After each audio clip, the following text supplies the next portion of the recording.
¿Qué tal? Soy Jesús Lujambio, los saludo con mucho gusto en este bello espacio que es el Museo Luis Nishizawa, en el cual estamos reunidos para platicar acerca de un tema muy de época, de esta época decembrina, los villancicos, para platicar acerca de los orígenes, para platicar acerca de la evolución y para platicar de la actualidad de esta música que ahora con la cual identificamos a la palabra villancico. Y para hablar de esto, tengo mucho gusto en presentar a mi compañero y amigo Javier Hernández Tagle.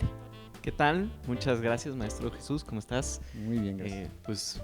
Aquí, muy contento también de participar en esta charla, en esta plática en la cual, pues como ya lo mencionó Jesús, vamos a hablar acerca de este tema que es muy interesante porque ha sido una evolución muy grande desde los orígenes propios de la palabra, propios del villancico, hasta lo que ahora lo reconocemos nosotros como villancicos, ¿no? Entonces, pues vamos a darle inicio. Sí, claro. Bueno, en sus orígenes yo haría una comparación un poquito con la palabra villancico con lo que ahora conocemos como música popular. ¿A qué me refiero? Porque la música popular es la música del popolo, la música del pueblo. Entonces por eso se llama música popular. Y en el caso de los villancicos en sus orígenes eran versos, no solamente música, también había poesía, pero también música de la gente que vivía en las villas, los que eran conocidos como villanos. De ahí viene esta palabra villancicos y nos podemos remontar a la antigüedad por ahí de la Edad Media prácticamente, en particular en la península ibérica. Sí, y de hecho, bueno, es curioso porque ahora nosotros identificamos justo la palabra villancico muy relacionada a la música que se hace dentro de la época de Navidad, pero como bien mencionas al principio, los villancicos, si bien empezaron siendo una forma musical que no tenía nada que ver con el nacimiento de Jesús, ni con contar la historia, ni con la religión, ni nada, sino más bien se contaban con estas canciones, digamos, que tenían una estructura muy definida. Se contaban historias, pues, de los pueblos, de amoríos, de desamores. Eran chismes básicamente que se llevaban de una aldea a otra y era la forma en como los pueblos iban conociendo de alguna manera la historia o lo que pasaba en otros pueblos, ¿no? Y sí, efectivamente no tenía mucho que ver o nada que ver con la época de Navidad, y esto más bien empieza a cambiar un poco allá por el siglo XVI, XV, XVI, cuando ya se empiezan a introducir también temas religiosos y temas que tienen que ver con el nacimiento de Jesús ya en estos siglos, pero esta forma ya llevaba pues unos 200, 300 años de existir antes de que esto pasara, ¿no? Así es, y siendo un tema popular, porque como ya mencionamos, villancico era la gente que vivía en las villas, que eran básicamente gente del campo, eran campesinos, gente del pueblo. Primeramente en la iglesia no se permitían este tipo de cantos, esa es una de las cuestiones, no se permitía, había un tipo de música muy estricta, el canto gregoriano, el canto ambrosiano, todo el canto llano que nosotros conocemos con estos nombres, y la música no se permitía la entrada a este tipo de manifestaciones. Cuando ya se abre la iglesia un poquito a que la gente narre hechos también religiosos y se puedan cantar dentro de los oficios de la propia iglesia, es cuando ya empieza a cambiar un poquito también la historia de los villancicos y ya empiezan a tomarse temas religiosos, no necesariamente navideños.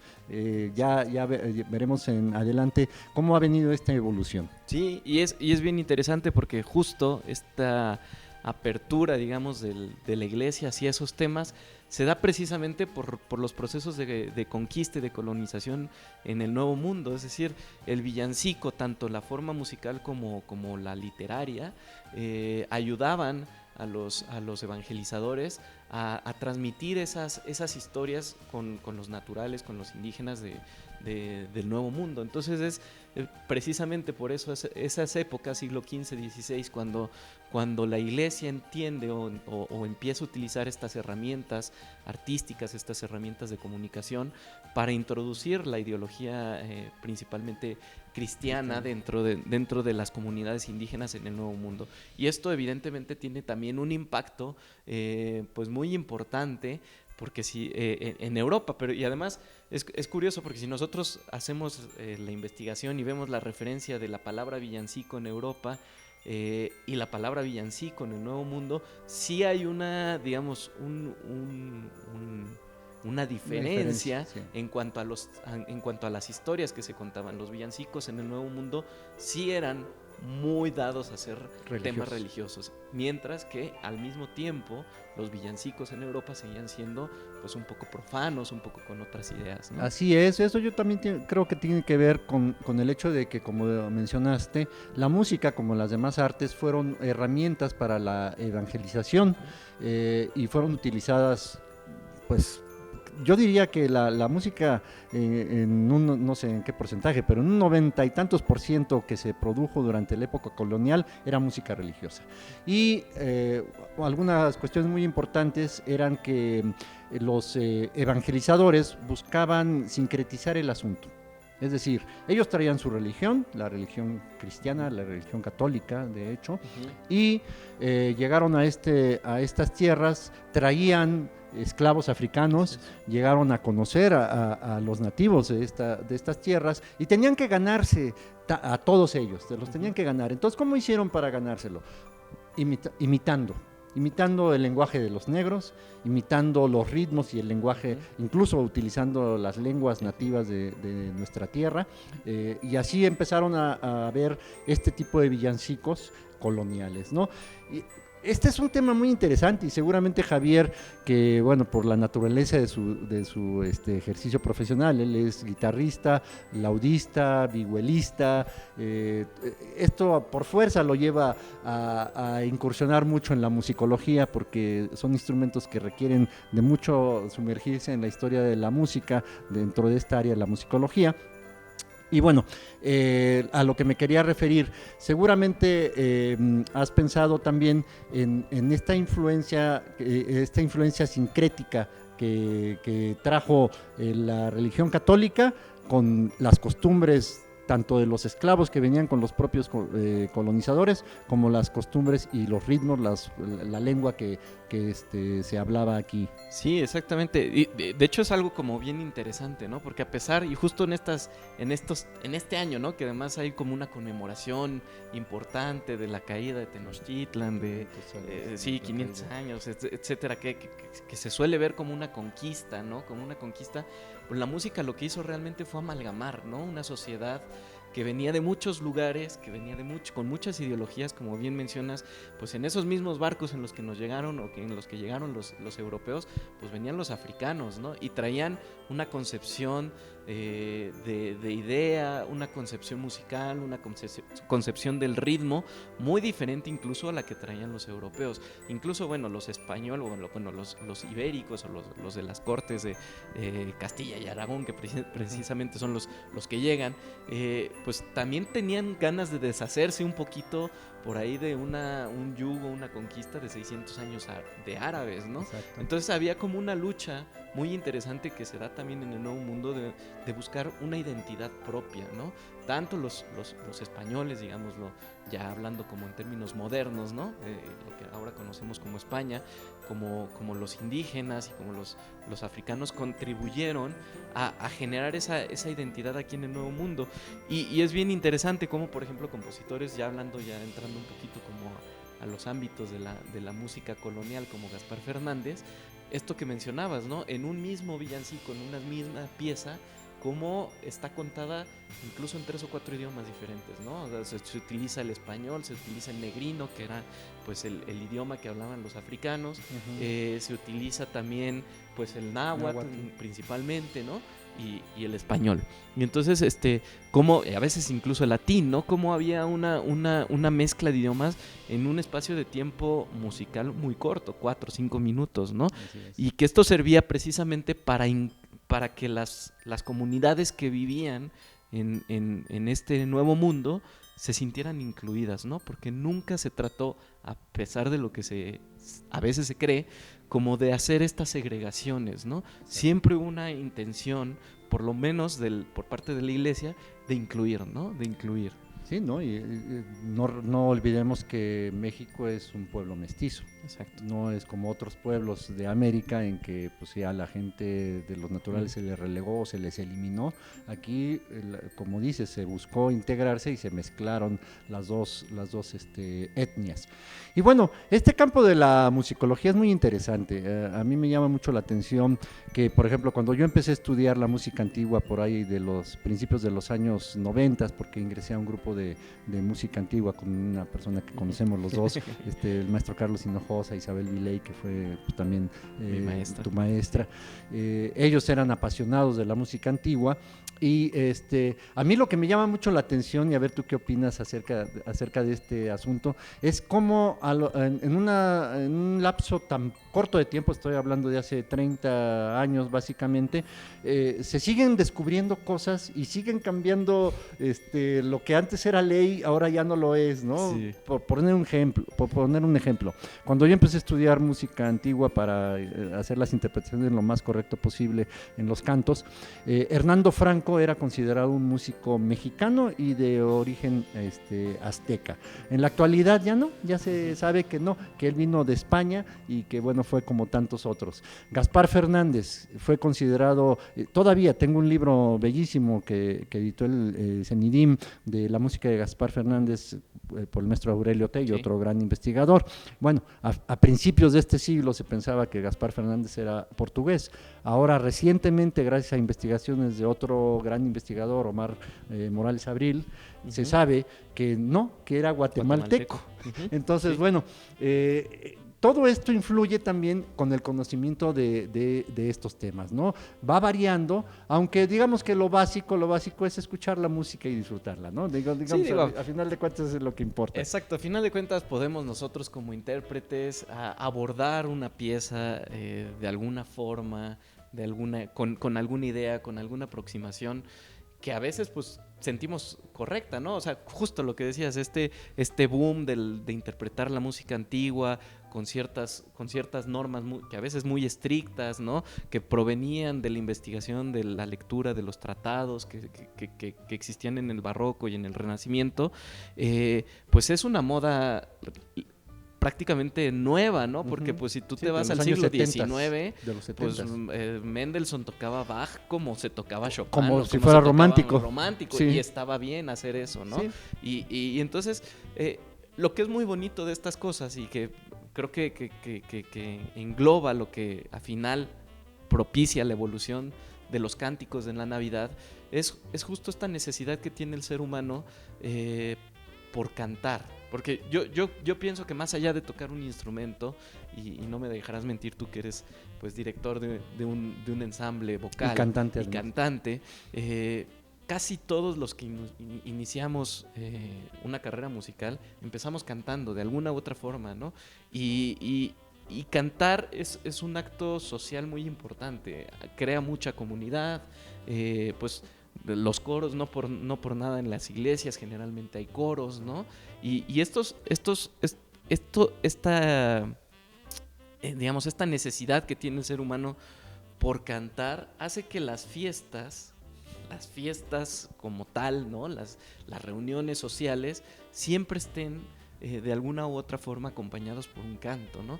Y entonces no era excepción que las noches de Navidad, reunida la familia, necesariamente tuviera que ver alguna forma de canto, alguna forma de expresión musical, ¿no? Exacto. Y esto nos lleva un poco como a ir evolucionando de estos cánticos muy complejos, porque bueno, a final de cuentas Gaspar Fernández, Umaya, Hernando Franco, todos estos músicos coloniales que hacían villancicos, pues eran complejos, eran música a 3, 4, 5, 6 voces o más. Para especialistas. Para gente que se dedicaba a cantar, ¿no? Y entonces la necesidad de cantar en una reunión familiar va haciendo que esto se vaya de alguna forma, digamos, simplificando a cánticos de una sola voz que podían ser acompañados con una guitarra. que normalmente había guitarras en todos los casos, y para las clases, digamos, altas que se podían como dar ese lujo, tal vez un piano, ¿no? Y entonces ahí es donde empieza también esta transformación del cántico, digamos, de los villancicos propiamente del que hay barroco. que decir también que en la historia de los villancicos se cuenta que no eran tan simples tampoco. O sea, eran a varias voces, las hacían como se canta la música ranchera, ¿no? Sí, Tú te arrancas cantando una canción y de repente surge una segunda voz y una tercera voz. Entonces yo me imagino cuando hablan de que había varias voces y una voz solista, pues me imagino que era algo parecido, porque seguramente no era gente con una educación musical en esa época. Y bueno, continuando hablando de este tema de la evolución de los villancicos, en la actualidad nosotros nos centramos únicamente para mencionar a la música navideña.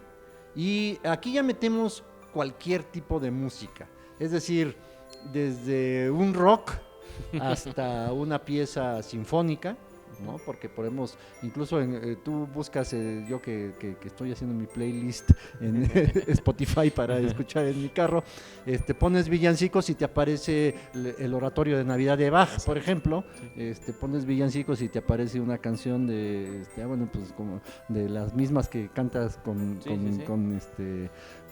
Gina, ¿no? Feliz Navidad con José Feliciano, por ejemplo, y cosas por el estilo. Y a eso le llamamos villancicos ahora. Exacto. Sí, ahora el villancico como palabra, como género, digámoslo así, tiene que ver justo con eso, con la música que se hace en la época de Navidad, ¿no? Y como bien dices, ya aquí sí ya no entramos en formas musicales estrictas como eran en el medievo, en el Renacimiento y en el Barroco, sino más bien aquí sí ya hay una cuestión de temática en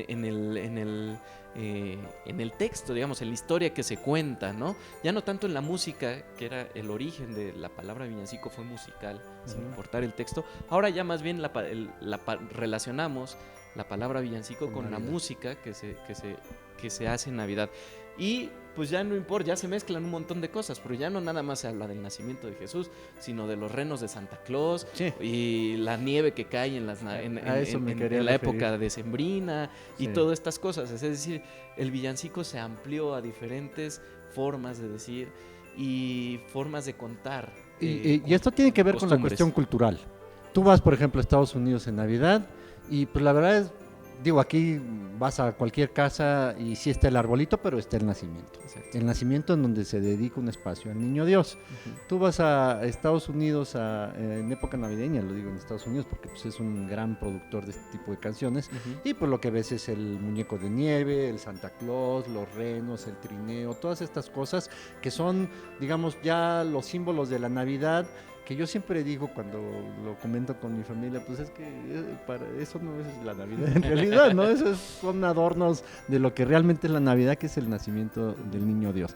Pero bueno, por ahí se va el asunto. Los temas, Rodolfo el reno de la nariz, Frosty el hombre de nieve, Jingle Bells, las campanitas de Navidad, etcétera, etcétera, ¿no?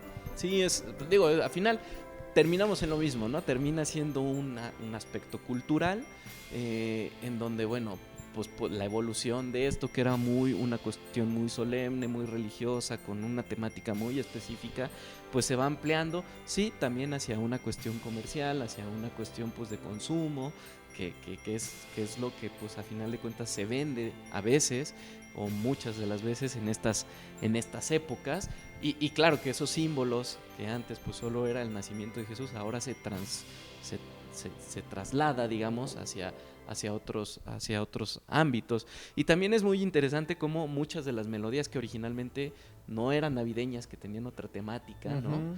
Y que pasa, ¿no? Como Greensleeves, por ejemplo, pues terminan poniéndosele como textos. Le pones un texto navideño y ya es un villancico. Y eso, digo, eso al parecer nos parece como muy nuevo, pero venía pasando desde hace mucho tiempo, ¿no?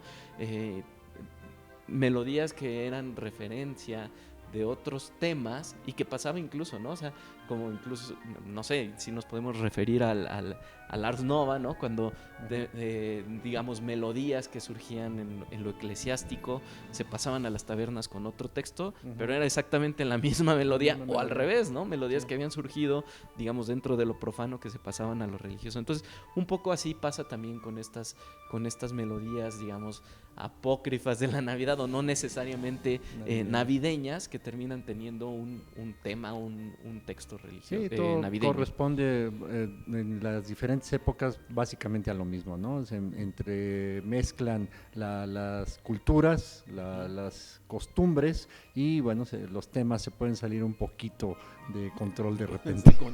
Y también algo que es bien interesante dentro de los villancicos o de la música de Navidad, sí es como esto de que hablábamos, ¿no? Que se crea una identidad nacional. Es decir, sí podemos más o menos identificar un villancico, un cántico navideño norteamericano, un cántico navideño francés, un cántico navideño de... Un aguinaldo venezolano. Exacto, ¿no? Y obviamente nuestros cánticos de posadas aquí en México. Que las son pastorelas, por ejemplo, que también incluyen música. Exacto. En las pastorelas. Entonces, creo que al final terminamos regresando a esta parte de lo importante, lo necesario que es que una sociedad cante, que una sociedad se reúna alrededor de lo que sea, de una mesa en este caso, porque normalmente pues se acostumbran cenas o comidas navideñas, y se pongan a cantar y se pongan a disfrutar. Como decías, al final lo que importa es cómo escuche yo la música, qué me haga sentir a mí la música que yo escuche, sin importar si escucho música muy comercial o música muy solemne. Lo que importa es que a mí me deje algo, que a mí me llene ese momento musical. Y si lo puedo cantar y si lo puedo disfrutar aparte haciéndolo, qué mejor, ¿no? Claro. Y bueno, mencionar también que así como la palabra villancico existe para lo que nos viene a nosotros de la península ibérica, es decir, España y Portugal, existen en otros, existió paralelismo en otros sitios también europeos. En Francia tenían y en Inglaterra los caroleros, que eran los que cantaban los villancicos, los laudes italianos, etcétera, ¿no? Las chansonnettes franceses también, que venían, que también se dedicaban a este género de música navideña. Y podemos encontrar incluso, como mencionaba yo hace algunos minutos, dentro de la música que nosotros conocemos como música clásica, obras dedicadas al nacimiento de Jesús, no necesariamente villancicos, por ejemplo los conciertos grosos de Arcangelo Corelli, hechos para la noche de Navidad, etcétera. Hay música navideña, y dentro de esa música navideña tenemos a los villancicos, digamos. Exacto.